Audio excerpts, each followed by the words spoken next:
बालोद जिला बनने के 13 साल बाद आखिरकार जिला अस्पताल को सीटी स्कैन मशीन की सौगात मिल गई। गुरुवार दोपहर 1:30 बजे स्वास्थ्य मंत्री श्याम बिहारी जायसवाल ने जिला अस्पताल परिसर में इसका विधिवत शुभारंभ किया।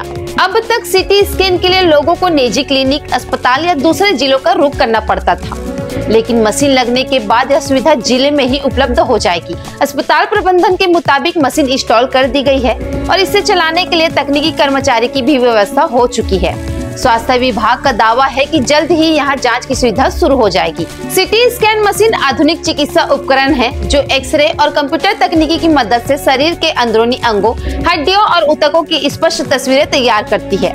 इससे डॉक्टरों को चोट या बीमारी की गंभीरता तुरंत पता चल सकेगी और उसी अनुसार इलाज की दिशा तय की जा सकेगी। इस मशीन को computer tomography CT scan machine भी कहा जाता है।